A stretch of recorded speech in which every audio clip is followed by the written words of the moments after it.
Bapa kami yang ada di surga, kami mengucap syukur Tuhan untuk anugerah Tuhan di mana kami boleh berkumpul bersama-sama sebagai saudara seiman di dalam gereja ini untuk menyembah Tuhan Yesus Kristus, untuk fokus hanya kepada salib Kristus, bukan kepada yang lain. Terima kasih untuk anugerah yang Tuhan berikan di dalam kehidupan kami, sehingga Tuhan memberikan kami kenyamanan untuk bisa beribadah, dan juga firman Tuhan untuk kami bisa kenal Tuhan, dan juga menyadari siapakah diri kami di hadapan Tuhan. Pada hari ini Tuhan, kami mohon anugerah-Mu supaya kami bisa mendengarkan firman Tuhan, mendengarkan khotbah dengan baik, sehingga kami boleh melihat keindahan firman Tuhan dan kuasa firman Tuhan. Kami bisa kagum kepada firman Tuhan, kami bisa memuji Tuhan, dan berikan kami kerendahan hati Tuhan, karena kami ini adalah manusia yang penuh dengan dosa. Kami butuh pertolongan Tuhan untuk bisa mengerti firman Tuhan. Di dalam nama Tuhan Yesus Kristus, Tuhan dan Juru Selamat kami yang hidup, kami sudah berdoa. Amin. Kita akan melanjutkan eksposisi dari 1 Yohanes. Bapak Ibu Saudara sekalian, mari kita sama-sama membaca dari 1 Yohanes 3. 1 Yohanes 3 ayat yang ke-15, 16, 17, dan 18. Kita akan membacanya bergantian bersama-sama. 1 Yohanes 3 ayat 15 sampai 18. Saya dulu, lalu Bapak Ibu Saudara sekalian semuanya ya. Setiap orang yang membenci saudaranya adalah seorang pembunuh manusia. Dan kamu tahu bahwa tidak ada seorang pembunuh yang tetap memiliki hidup yang kekal di dalam dirinya.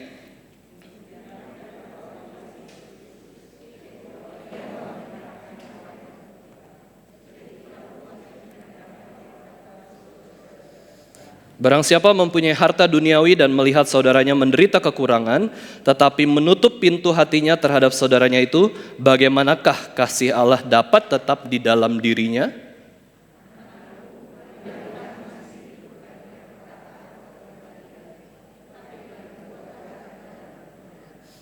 Bapak Ibu Saudara sekalian, apa itu kekristenan?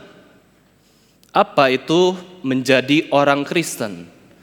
Teolog-teolog Kristen mengatakan bahwa kekristenan adalah Yesus Kristus. Kekristenan bicara soal pribadi Allah dan kemuliaan Allah. Itulah kekristenan. Kekristenan bukanlah kebaikan, meskipun kekristenan mengajarkan dan menekankan kita harus berbuat baik sesuai dengan rencana Tuhan. Kekristenan bukanlah agama, meskipun kekristenan mengajarkan bagaimana kita mencari Allah, datang kepada Allah, berkenan di hadapan Allah. Kekristenan adalah yang utama, yaitu tentang Yesus Kristus. Christianity is Christ. Christianity is all about Christ. Kekristenan adalah tentang Yesus Kristus, bukan tentang kita. Christianity is all about Jesus Christ, not us. Dan pertanyaan yang terpenting yang harus kita jawab sebagai orang Kristen, sebagai orang-orang yang mengaku dirinya orang Kristen adalah sebagai pengikut Kristus, kenapa Tuhan Yesus Kristus menjadi manusia? Kita harus bisa jawab ini. Kalau tidak bisa, kita diragukan kekristenan kita. Mengapa Allah mau jadi manusia? Setiap orang Kristen di sepanjang sejarah gereja sudah tahu jawabannya di mana. Yohanes 3 ayat 16. Karena begitu besar kasih Allah akan dunia ini, sehingga Allah mengaruniakan anaknya yang tunggal, yaitu Yesus Kristus, supaya barang siapa percaya kepadanya tidak binasa, melainkan beroleh hidup yang kekal. Saya pernah khotbahkan ayat ini, Bapak Ibu Saudara sekalian, dari perspektif Allah Tritunggal. Ayat ini menjelaskan 3 pribadi dari Allah. Ya, karena begitu besar kasih Allah Bapa. Allah Bapa yang begitu besar kasihnya itu mengaruniakan atau memberikan anaknya yang tunggal yang dia kasihi kepada kita semua, yaitu Yesus Kristus. Dan kemudian di mana Allah pribadi yang ketiganya, di mana Allah Roh Kudusnya di dalam ayat ini, yaitu dilanjutkan di dalam ayat, supaya setiap orang yang percaya kepadanya, nah orang bisa percaya kepada Yesus Kristus itu karena ada Roh Kudus dalam hatinya, bukan karena dirinya sendiri mampu. Karena kita sebenarnya sudah mati rohaninya, kita sudah mati karena pelanggaran dan dosa kita. Maka keselamatan adalah pekerjaan Allah Tritunggal. Yohanes 3 ayat 16 adalah alasan kenapa Tuhan Yesus itu jadi manusia. Yaitu karena kasih-Nya yang begitu besar di dalam kehidupan kita semua. Yesus itu adalah anugerah. Ya, Yesus itu adalah pemberian dari Bapa yang terbesar. Kita ingat bahwa Allah Bapa itu pemilik segalanya. Dan pribadi yang paling banyak memberi adalah Allah Bapa. Allah Bapa menciptakan seluruh dunia ini. Dia berikan kuasa kepada ciptaannya. Allah Bapa menciptakan hewan, tumbuhan, manusia, semuanya Dia ciptakan. Dan daratan, lautan, udara, semua Tuhan ciptakan. Dia berikan kepada siapa? Kepada manusia untuk tinggal di dalam dunia ini. Allah itu adalah pribadi yang paling banyak memberi, dan bukan hanya itu saja, Allah tidak berhenti memberikan seluruh ciptaannya, tetapi Allah Bapa itu memberikan pribadi, yaitu Tuhan Yesus Kristus. Untuk apa Tuhan Yesus diberikan? Untuk menanggung hukuman dosa kita, untuk keselamatan kita, untuk kepastian bahwa saya mati hari ini, saya yakin masuk ke surga, dan jaminannya bukan di dalam diri kita, melainkan di dalam firman Tuhan. Inilah anugerah yang begitu besar. Kalau kita pikirkan berkat atau kasih Tuhan, pemberian yang Tuhan berikan pada kita itu sangat-sangat banyak. Tidak mungkin kita bisa menghitungnya. Maka kalau kita ditanya, Tuhan berikan apa kepada hidupmu? Harus langsung bisa jawab. Minimal nafas. Ya, kita lagi nafas kok. Untuk bisa menjawab pertanyaan ini saja kita butuh nafas dari Tuhan. Gak mungkin kita bingung, Tuhan kasih apa ya ke saya? Lupa semua. Karena saking begitu banyaknya saya nggak bisa jawab. Wah, itu nggak tahu sebenarnya, itu cuek. Pemberian Tuhan itu begitu banyak ya di dalam kehidupan kita. Kalau kita merenungkan mengapa Yesus jadi manusia, kita tidak akan habis-habisnya bersyukur dan berterima kasih kepada Tuhan. Mengapa Yesus jadi manusia? Pertama, supaya manusia berdosa itu punya pengharapan di dalam dunia ini dan menerima penebusan atas dosa-dosa yang sudah dilakukan oleh manusia tersebut. Upah dosa adalah maut.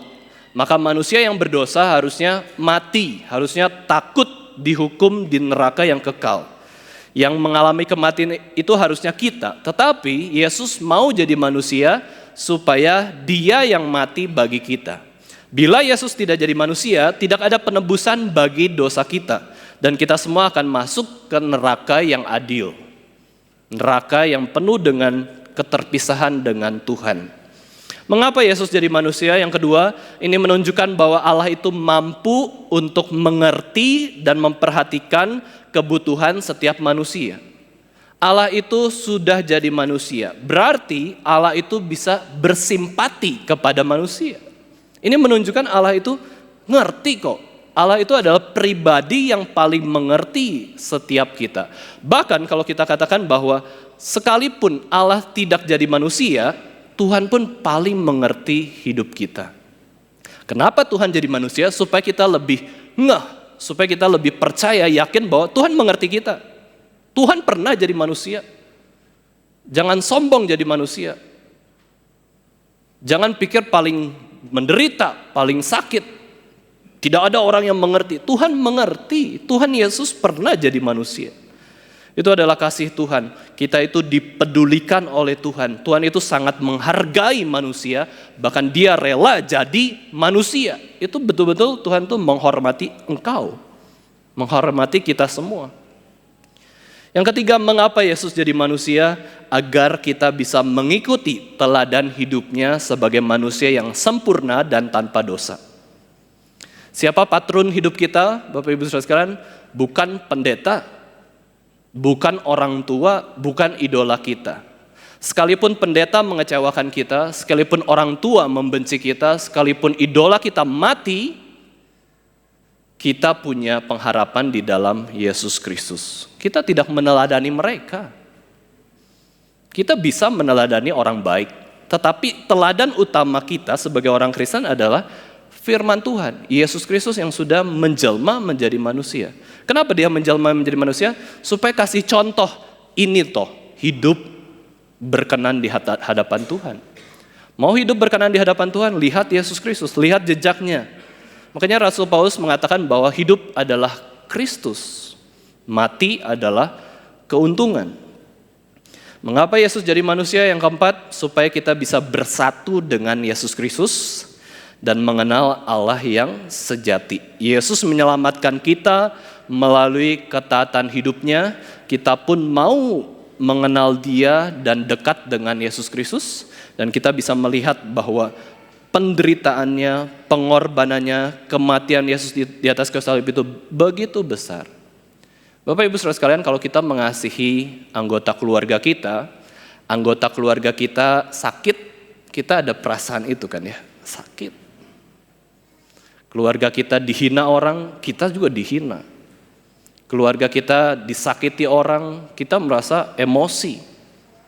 Apalagi anak kita, ya. Karya seni terbesar dari manusia yaitu anak kita dilecehkan orang, kita benci setengah mati. Kita bisa merasakannya. Tetapi, apakah kita merasakan penderitaan Yesus Kristus? Kematiannya di atas kayu salib? Kesedihannya ketika dikhianati Yudas? Diludahi orang? Dipukul orang? Kita merasakan enggak apa yang Yesus rasakan? Jangan cuma minta, Tuhan Yesus, tolong mengerti saya lagi sedih. Jangan pikir itu. Yesus pun sudah mengalaminya.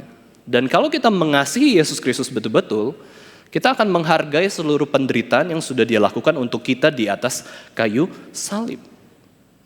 Ya, di atas kayu salib Dia mati demi kita, bukan demi yang lain. Dan pada hari yang ketiga Dia bangkit, menang atas maut, memberikan jaminan kekal. Barang siapa percaya pada Kristus, kamu akan memperoleh hidup yang kekal dan kamu menang atas maut. Di dalam 1 Yohanes 3 ayat 15 dikatakan, setiap orang yang membenci saudaranya adalah seorang pembunuh manusia. Dan kamu tahu bahwa tidak ada seorang pembunuh yang tetap memiliki hidup kekal di dalam dirinya. Bapak Ibu Saudara sekalian, ketika kita mengenal pribadi Yesus Kristus yang begitu penuh kasih kepada kita, kita tidak akan menjadi seorang pembunuh. Kita tidak akan menjadi seorang yang membenci sesama kita. Meskipun kita bisa saja benci kepada sesama kita. Tapi kita tidak mau. Kita menyangkal diri, saya tidak boleh membenci dia. Dia itu orang yang saya kasihi. Kalau kita mengenal Yesus yang penuh kasih, kita tidak akan berani-beraninya untuk membunuh sesama maupun membenci sesama. Bila kita mengenal siapakah Yesus Kristus, kita tidak akan berani membenci sesama. Dan ayat ini, Rasul Yohanes katakan bahwa orang yang membenci sesama sama dengan pembunuh manusia. Ini Yesus juga sudah jelaskan. Ada kata-kata bijak tertulis bahwa barang siapa membunuh sesamanya, ya, itu adalah perbuatan dosa melawan Tuhan. Tetapi Yesus katakan bahwa barang siapa membenci sesamanya, itu sudah menjadi pembunuh sesamanya, membunuh manusia. Yohanes kontraskan kehidupan orang yang mengenal Yesus Kristus dengan yang belum mengenal Yesus Kristus. Kita sudah bahas ya, di dalam pertemuan atau khotbah-khotbah sebelumnya, Yohanes itu memang suka membedakan. Ya, membedakan orang yang hidup di jalan kehidupan, orang yang hidup di jalan kematian, orang Kristen atau orang yang ngaku-ngaku Kristen, pura-pura Kristen, orang yang bukan Kristen itu dibedakan terus. Orang yang pengikut Kristus, orang yang anti Kristus itu dibedakan oleh Rasul Yohanes. Dan di sini juga Yohanes membedakan juga bahwa orang Kristen itu penuh kasih.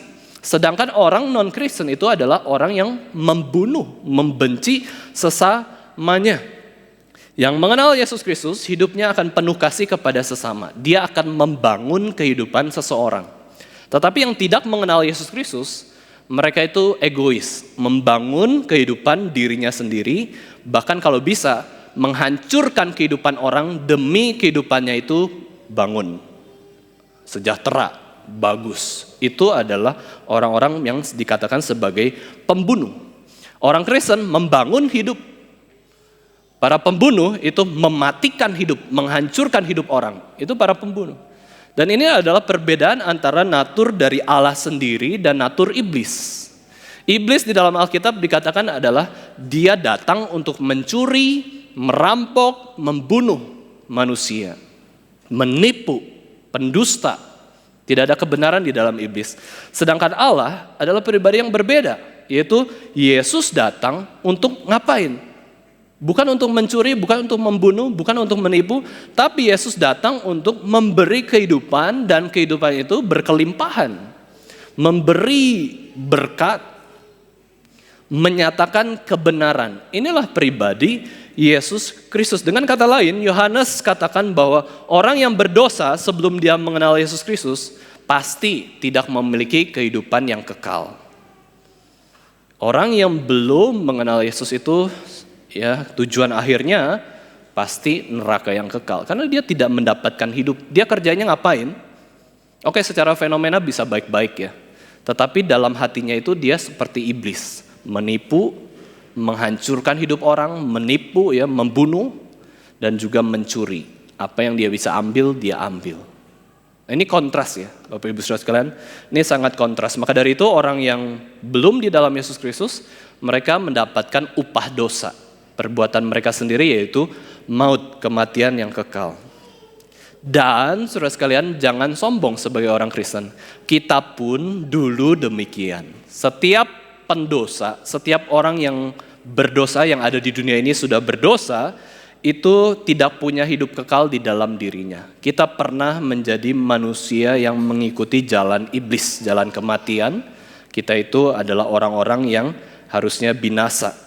Maka dari itu kita bisa menyadari bahwa hidup kekal itu betul-betul adalah pemberian Tuhan. Anugerah Tuhan 100% dan juga pemeliharaan Tuhan atas karyanya yang begitu besar. Di dalam 1 Yohanes 3 ayat 16, di situ Yohanes juga menjelaskan bahwa demikianlah kita ketahui kasih Kristus, yaitu bahwa ia telah menyerahkan nyawanya untuk kita, jadi kita pun wajib menyerahkan nyawa kita untuk saudara-saudara kita. Di sini ada istilah yang unik yang Yohanes jelaskan. Yohanes tidak pakai kata kasih Allah, melainkan kasih Kristus. Kristus yang telah menyerahkan nyawanya untuk kita, jadi kita pun wajib menyerahkan nyawa kita untuk saudara-saudara kita. Bapak Ibu Saudara sekalian, ini bicara soal kasih Kristus. Nah, ketika orang Kristen ditanya, apa sih kasih itu? Kita harus ingat ya, satu bagian Alkitab yaitu 1 Korintus 13. Nah, itu harus ingat. Kita akan bisa mendefinisikan kasih lewat firman Tuhan tersebut. 1 Korintus 13 ayat 1 sampai 13. Ketika orang Kristen ditanya kasih, lihat Alkitab. Panduan hidup kita kan Alkitab, man. Jangan pikir, apa itu kasih? Kita jawab sendiri, pikiran kita sendiri.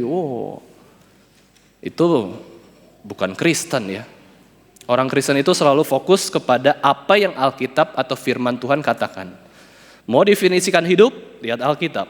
Mau definisikan kasih, lihat Alkitab. Mau definisikan siapa Allah, siapa diri kita, Alkitab.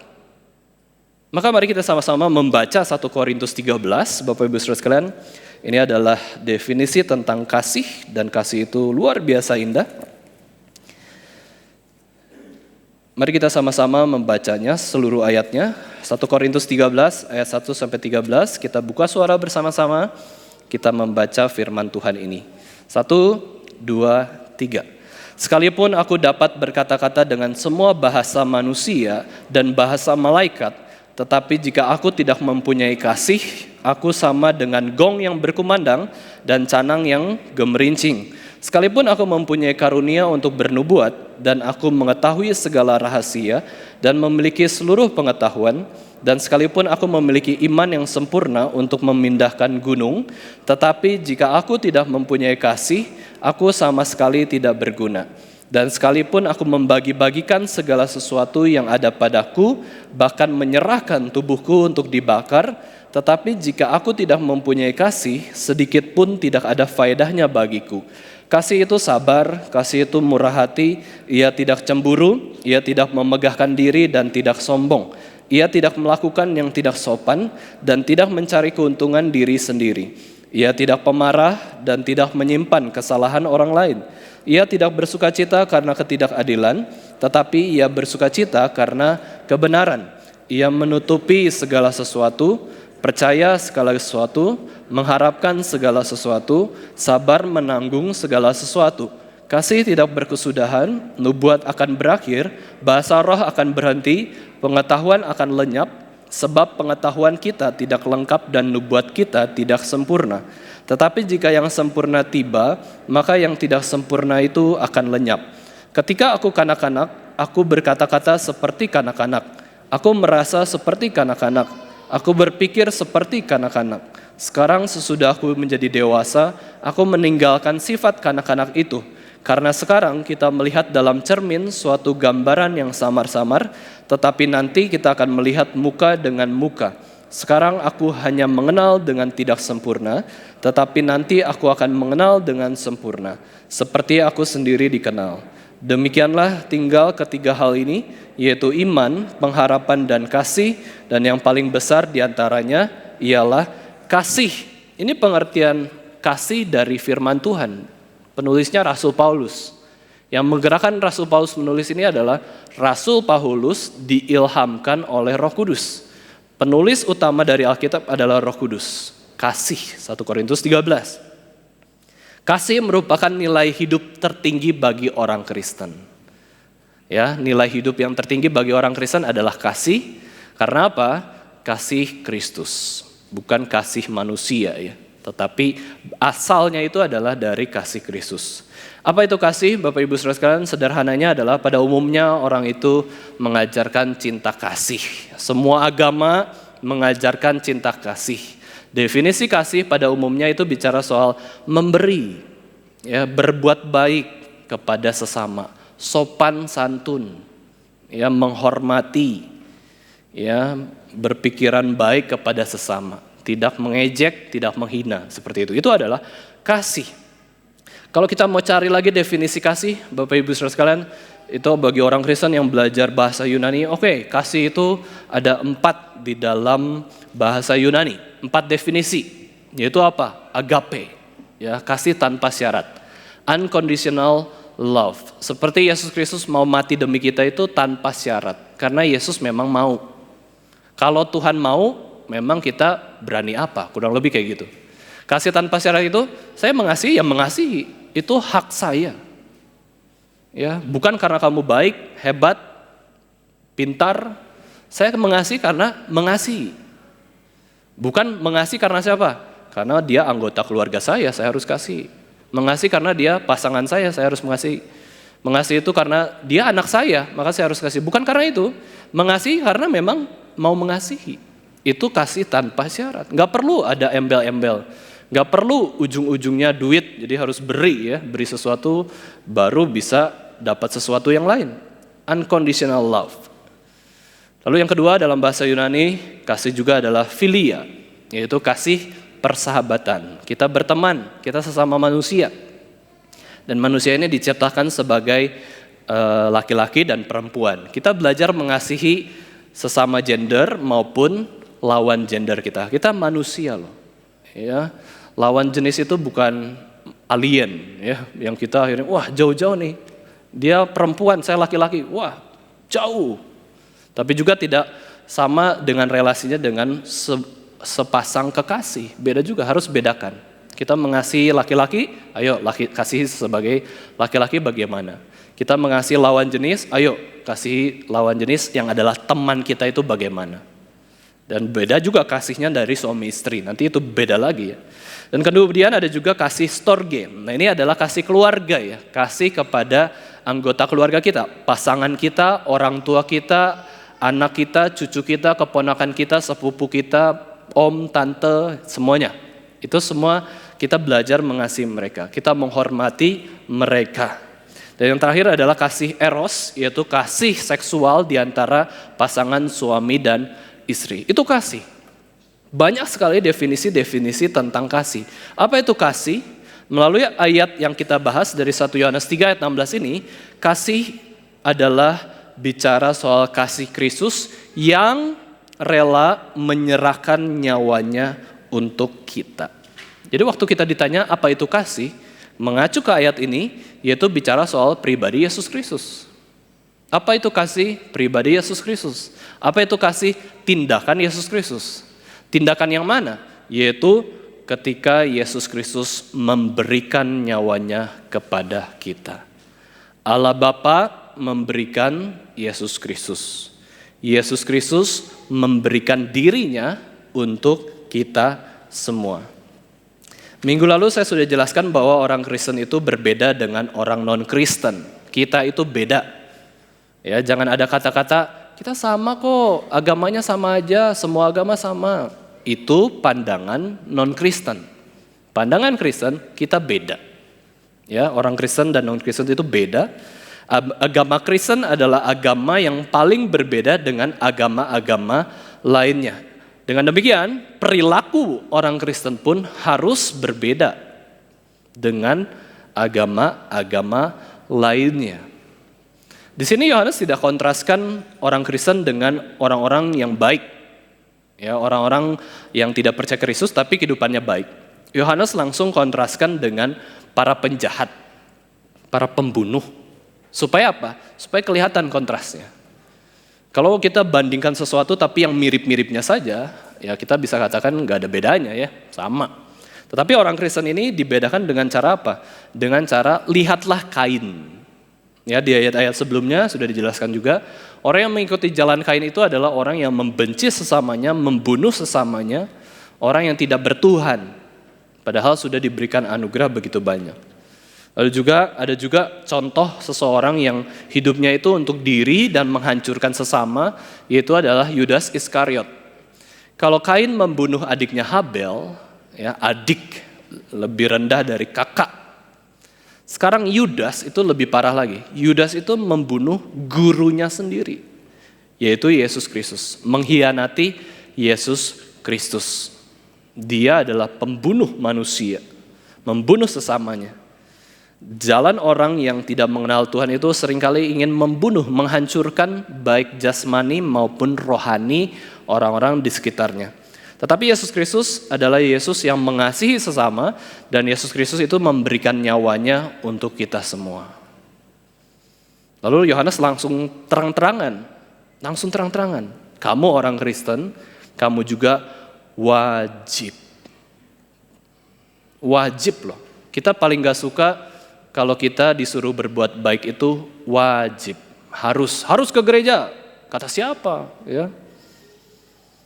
Harus berbuat baik, gak mau. Harus pelayanan, tunggu dulu. Tuhan kan ajarin kita mau melayani dia dengan sukarela, gak boleh wajib.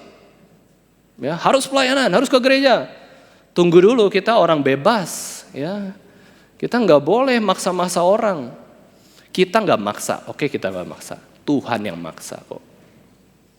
Ya, kita gak boleh maksa, betul. Kita menyakiti orang ketika kita paksa sesuatu. Ayo lakukan ini. Atas dasar apa saya harus lakukan itu? Aku orang tuamu. Oke, nanti saya pun jadi orang tua. Ya, berarti kamu harus turut saya. Saya kalau jadi orang tua, kamu harus nurut juga dong. Oh tidak. Kita ketika melakukan harus ini, harus itu berdasarkan firman Tuhan. Paulus sendiri mengatakan bahwa celakalah aku kalau aku tidak memberitakan Injil. Ya, itu adalah keharusan bagiku. Itu adalah kebutuhan bagiku kalau mau melayani Tuhan. Wajib. Yohanes terang-terangan, rasul kasih. Katanya rasul kasih, toh tegas-tegas amat ya. Wajib ngapain? Yang paling tinggi. Yaitu apa? Menyerahkan nyawamu untuk orang lain. Wah, berat sekali Tuhan menjadi orang Kristen. Ya, berat sekali menjadi pengikut Yesus. Yesus sudah menyerahkan nyawa bagi dirimu. Kamu pun harus wajib menyerahkan nyawa bagi sesamamu manusia. Wah, tuntutan Allah itu begitu besar. Saya masih cinta uang, cinta diri, cinta kenyamanan. Bagaimana bisa menyerahkan nyawa saya kepada sesama kita? Ini adalah ideal sekali ya. Ini adalah kebaikan yang ideal.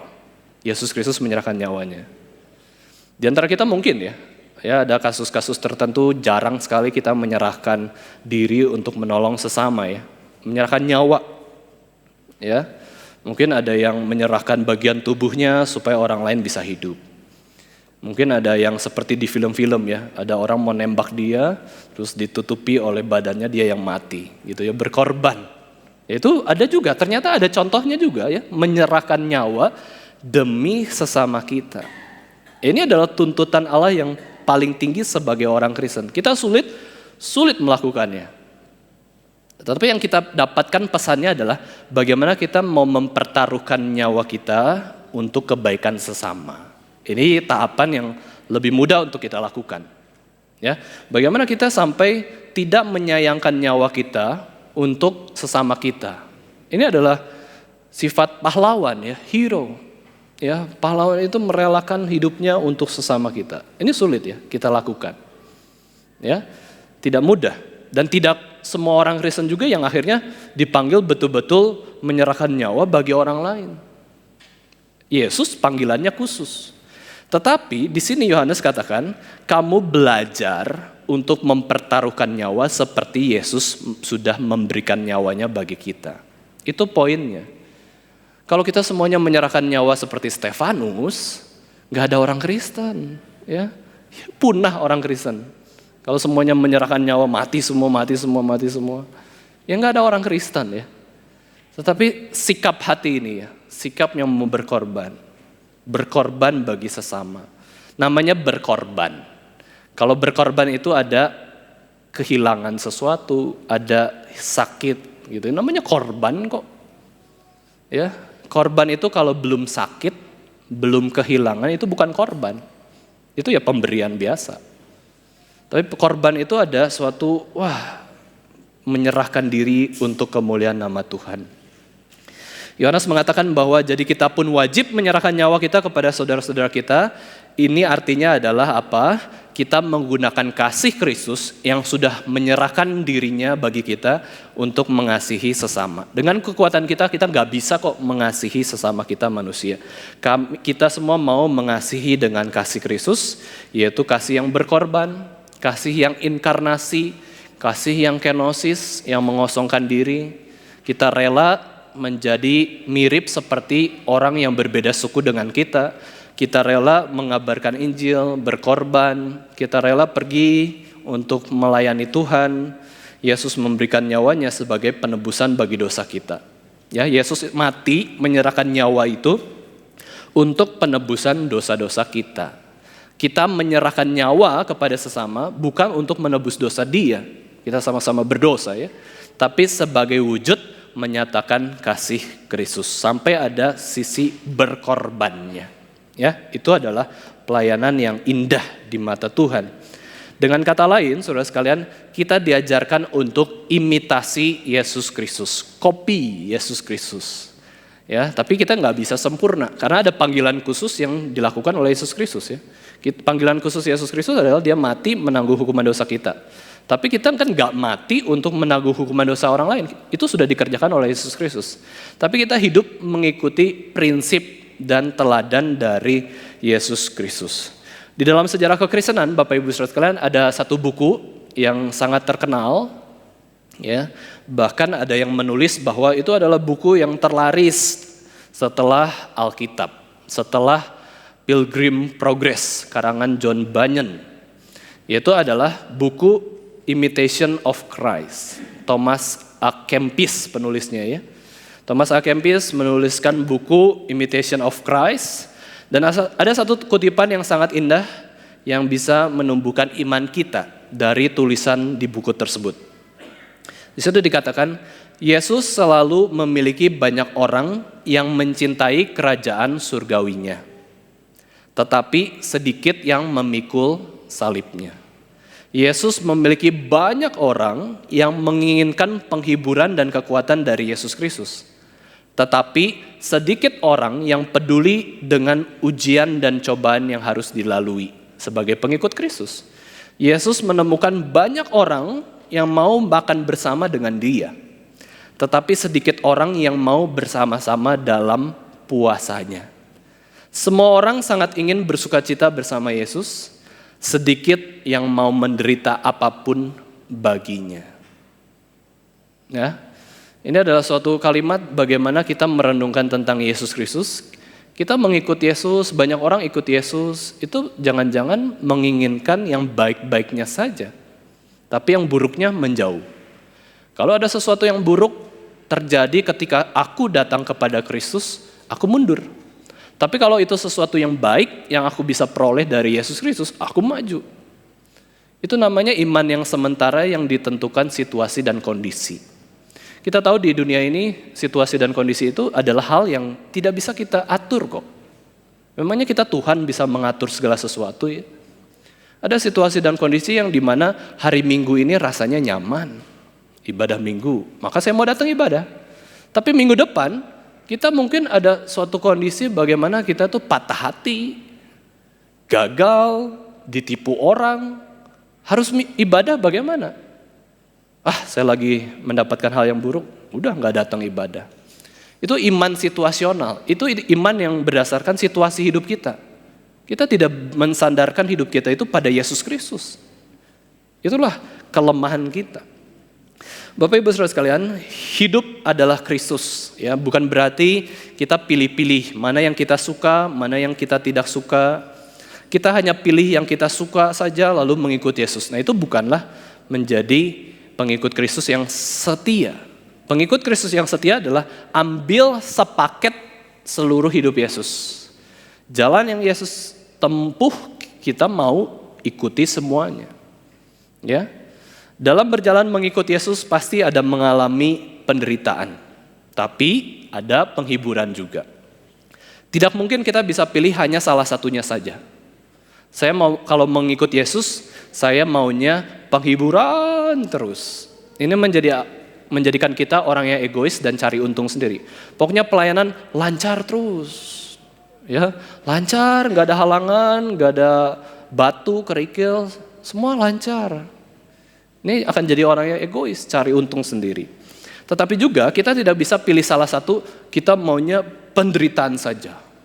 Ya, kalau melayani belum menderita, itu belum melayani, kurang lebih kayak gitu ya. Saya harus menderita. Menderita itu enak. Wah, ini bisa-bisa ini kita masuk rumah sakit jiwa ya, Bapak Ibu Saudara sekalian. Pilih penderitaan, jalan penderitaan terus, nggak ada penghiburan. Kita jadi orang yang sombong, yang aneh, yang asketisnya nggak bener kayak gitu ya. Hidupnya lama-kelamaan pasti bunuh diri. Kalau orang yang pengennya menderita terus, dan penderitaan itu baik ya. Gak ada penghiburan. Nah, inilah jalan mengikuti Yesus Kristus. Kita sudah ada di dalam jalan kehidupan, tetapi penghiburan dan penderitaan itu silih berganti satu demi satu. Nah, ini adalah Yesus Kristus ya, mengikuti Yesus Kristus. Selanjutnya, Bapak Ibu Saudara sekalian, 1 Yohanes 3 ayat 17, barang siapa mempunyai harta duniawi dan melihat saudaranya menderita kekurangan, tetapi menutup pintu hatinya terhadap saudaranya itu, bagaimanakah kasih Allah dapat tetap di dalam dirinya? Harta duniawi diterjemahkan sebagai kehidupan yang limpah. Kehidupan yang limpah bukan berarti kita itu harus kaya raya. Orang miskin bisa hidupnya limpah. Orang kaya bisa hidupnya miskin atau kekurangan berkat Tuhan. Kaya tidak menentukan seseorang itu diberkati Tuhan. Kaya menentukan orang itu pinter cari uang, ya itu namanya orang kaya. Orang itu rajin bekerja, pinter cari uang, mungkin juga pinter korupsi, ya. Itu kaya. Kaya tidak menentukan berkat dari Tuhan. Miskin tidak menentukan itu hukuman dari Tuhan. Kaya itu artinya apa di dalam ayat ini? Kaya itu adalah seseorang yang merasakan kepuasan di dalam Tuhan dan merasa dirinya cukup. Dan kemudian ketika ada seseorang itu membutuhkan pertolongannya, dia mampu memberikannya. Itulah yang artinya limpah, kaya. Dia sudah puas terhadap hidup yang sudah Tuhan berikan. Terus ketika ada orang yang butuh, benar-benar butuh ya, bukan menipu, bukan berbohong, bukan memanfaatkan, kita bisa memberikannya, kita berikan. Itu namanya orang yang kaya, orang yang abundant life, memiliki kehidupan yang limpah. Membagikan sesuatu kepada orang-orang di sekitar kita. Seringkali Bapak Ibu Saudara sekalian, kita banyak hal yang tidak kita mengerti. Kita berpikir bahwa orang kaya harusnya kan murah hati. Tetapi justru banyak orang kaya jadinya pelit, kikir, bahkan cinta akan uang. Tetapi kita juga sering berpikir harusnya orang miskin itu nggak usah kasih-kasih, ya nggak usah kasih-kasih ke saya cukup. Tapi banyak orang miskin pun mau menolong sesamanya, memberikan sesuatu bagi sesama yang membutuhkan. Jadi murah hati. Karikatur kita adalah orang kaya itu harusnya murah hati, orang miskin itu harusnya pelit lah, ya hemat. Tapi kenyataannya itu bisa berbeda, ya. Karena apa? Ada prinsip yang melawan pola hidup manusia yang berdosa. Ya, orang kaya ya harusnya murah hati, tetapi kenyataannya berdosa ya, jadinya tambah kikir, tambah cinta akan uang, tambah sombong. Ada juga orang-orang yang tidak kaya, tidak miskin, oke ya, dia rasakan dirinya cukup, tapi akhirnya toh tidak murah hati, tetapi bisa pelit, bisa juga tidak pelit ya. Ini adalah kondisi yang terjadi dalam kehidupan sehari-hari. Di dalam kehidupan orang-orang Kristen seharusnya kita tidak menutup hati kita ya, tutup pintu. Ya, tutup pintu, tidak mau tolong sesama, yang penting diri kita cukup. Kalau kita menutup pintu kepada orang yang sebenarnya membutuhkan dan kita mampu untuk memberikannya, kita dikatakan tidak ada kasihnya. Ya, kita tidak ada kasih Allah di dalam diri kita. Dan juga hati-hati Bapak Ibu Saudara sekalian kalau kita yang menjadi raja atas penentuan kita mau berbuat baik kepada siapa-siapa. Raja yang menentukan kita berbuat baik kepada orang ini dan itu bukanlah diri kita, tetapi diri Tuhan. Tahu dari mana? Yaitu dari Efesus 2 ayat 8 sampai 10. Karena kita diciptakan, karena kita ini buatan Allah, diciptakan dalam Kristus Yesus untuk melakukan pekerjaan baik yang dipersiapkan Allah sebelumnya. Berarti ada pekerjaan baik yang tidak dipersiapkan Allah sebelumnya. Nah itu kita tolak, jangan lakukan. Ya, butuh kepekaan rohani ya. Jangan sampai kita yang menentukan saya bisa berbuat baik ini, itu kepada orang lain, ini dan itu. Jangan. Yang menentukan kita berbuat baik atau tidak adalah rancangan Tuhan sendiri. Dan ayat terakhir Bapak Ibu Saudara sekalian, Yohanes mengatakan, my little children.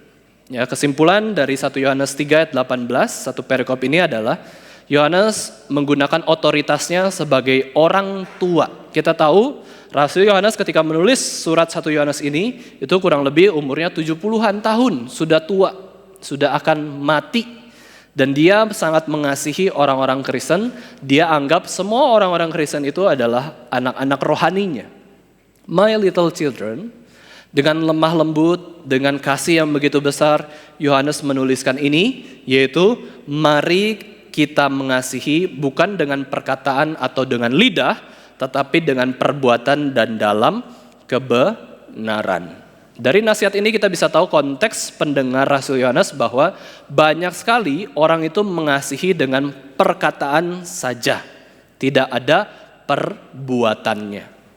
Saya orang Kristen, saya orang baik, tapi buktinya apa? Benci sesama, menjauhi sesama, sombong, menghina, melukai sesama. Itu bukan kasih. Kasih itu bukan bicara soal manis di mulut saja, tapi ada tindakan yang mendukung argumen atau hidup kita itu. Ada kasihnya. Kenapa saya melakukan ini dan itu? Atas dasar kasih.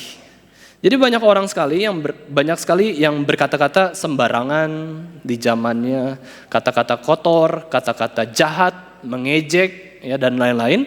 Maka Yohanes katakan, jangan katakan kamu itu orang Kristen. Orang Kristen itu mengasihi dengan perbuatan. Bukan berarti, balik lagi ya, bukan berarti kita boleh sembarangan ngomong ya. Apa saja yang penting saya baik gitu ya, berbuat baik, melakukan tindakan. Ada bukti-bukti yang nyata, aku ini adalah orang Kristen, rajin baca Alkitab, berdoa, tapi kita boleh ngomong asal-asalan, bikin gosip, bikin hoax, ya memfitnah orang, bukan berarti gitu. Dua-duanya harus kita lakukan, baik perkataan maupun perbuatan itu dasar dari kasih Kristus. Kita lakukan dengan dasar dari kasih Kristus. Ini Yohanes menasihati mereka. Memang banyak orang yang ajarannya bukan Kristus, tapi ngomong-ngomong dirinya orang penuh kasih, orang Kristen. Ajarannya bukan menjelaskan siapakah Yesus Kristus yang sejati, tapi menjelaskan Yesus Kristus yang palsu. Berarti dia itu nggak punya kasih di dalamnya. Jangan kata-kata, ya, tapi dengan perbuatan. Ini penekanan dari Rasul Yohanes. Tentu pada umumnya kita harus jaga kata-kata kita, ya. Jaga kata-kata kita, jangan sampai yang kita keluar itu adalah penuh kebencian. Kata-kata ini unik, ya Bapak Ibu Saudara sekalian, ketika sudah satu kali keluar, itu nggak pernah bisa masuk lagi kan. Keluar, ya. Terus masuk ke telinga orang, nggak keluar lagi. Seolah hilang, ya, masuk ke dalam hati orang tersebut gitu, ya. Maka memang perlu hati-hati dalam kata-kata, tetapi tindakan kita pun perlu hati-hati. Ya, itu muncul dari kasih Kristus. Mari kita renungkan Bapak Ibu Saudara sekalian, kita renungkan kembali siapakah diri kita, siapakah kita yang sudah katanya adalah pengikut Yesus, orang Kristen? Ya, kita renungkan kembali apakah kita sudah menjadi orang Kristen yang sungguh-sungguh, atau kita orang Kristen itu berdasarkan penampilan di luar saja. Ya, kita rapi-rapi, kita ibadah hari Minggu. Nah, kiranya kita boleh mengenal Yesus Kristus dan firman Kristus dengan lebih dalam lagi, sebab iman itu timbul dari pendengaran akan firman Kristus. Ya, sekali lagi Bapak Ibu Saudara sekalian, kita pegang firman ini, yaitu iman kita bisa bertumbuh hanya jika kita mendengar firman dari Tuhan Yesus Kristus. Kalau enggak mendengar firman Kristus, itu pertumbuhan yang kita rasa itu bertumbuh, itu palsu. Ya, kita rasa bisa bertumbuh kok, ya. Ya, tanpa firman Tuhan, kita baca sendiri, kita belajar sendiri, tapi itu bukan firman Tuhan. Kita baca ilmu pengetahuan, baca filsafat-filsafat dunia, baca agama-agama yang lain, dengar khotbah dari khotbah yang lain, kita bisa bertumbuh. Itu pertumbuhan yang palsu. Itu kayak tanaman palsu, ya, Bapak Ibu Saudara, ini kan tanaman palsu, ya. Memang kelihatan indah, kelihatan bagus, nggak repot, harus dibersihin, harus dikasih air. Tapi itu pertumbuhannya palsu. Memang pertumbuhan yang asli itu repot. Harus menyiram, harus memberi pupuk. Bukan saja itu, kita sudah menyiram, kita sudah memberi pupuk. Ada anak-anak dari antara kita, anak-anak sekolah minggu yang tidak jadi Kristen. Loh, kok bisa ya? Kita sudah sama-sama di kelas yang sama mengajarkan firman Tuhan. Ada orang yang bertumbuh tidak jadi orang Kristen. Kenapa? Karena kita tahu kuncinya adalah Allah lah yang memberi pertumbuhan. Kalau Tuhan gak mau kasih pertumbuhan, orang itu meskipun diajar firman Tuhan, meskipun diajar kebiasaan orang Kristen, gak akan jadi orang Kristen. Karena Tuhan tidak memberi pertumbuhan. Maka dari itu penting sekali kita bergantung sama Tuhan, bergantung sama firman Tuhan. Kalau tanpa firman Kristus gak ada iman kok. Maka kita butuh terus firman Kristus. Tapi jangan lupa Bapak Ibu Saudara sekalian, seringkali kita memperlakukan firman Tuhan dengan salah juga. Yang penting kita baca firman. Yang penting kita dengar firman. Kalau kita cuman baca, kalau kita cuman dengar, tapi kita nggak ngerti kebenaran dari firman Tuhan, kita pun tersesat. Ajaran sesat dari perjanjian lama, ajaran sesat, ajaran salah itu dari perjanjian baru. Mereka lebih rajin baca Alkitab, mereka lebih menyelidiki firman Tuhan, tapi mereka tidak mengerti kebenaran yang dari Tuhan sendiri. Percuma baca Alkitab, percuma dengar khotbah, karena tidak menangkap pesan yang tepat dari Tuhan sendiri. Maka kita minta ya, Tuhan berbicaralah kepadaku. Tuhan berikan firman Tuhan Yesus Kristus. Kita ibadah minggu itu datang kepada Yesus kok. Kalau akhirnya kita lupa, kita datang kepada Yesus, kita dengarnya manusia saja, kita akan kehilangan firman Kristus. Mari kita sama-sama bertumbuh, ya, kita sama-sama menyerahkan hidup kita bagi Tuhan, mengikuti teladan Yesus dan memuliakan Tuhan selama-lamanya. Mari kita sama-sama berdoa.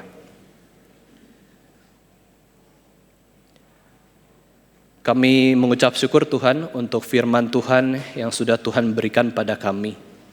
Kami mohon supaya firman yang sudah kami dengar, kami pun bisa memiliki pengertian yang sesuai dengan kebenaran Alkitab. Berbicaralah kepada setiap kami Tuhan, dan tuntunlah setiap kami untuk melakukan apa yang menjadi isi hati dari Tuhan Yesus Kristus.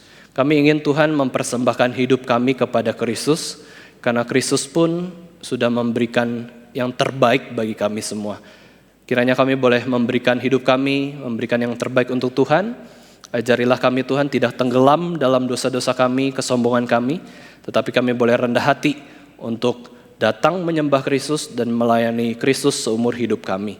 Di dalam nama Tuhan Yesus Kristus, Tuhan dan Juru Selamat kami yang hidup, kami sudah berdoa. Amin.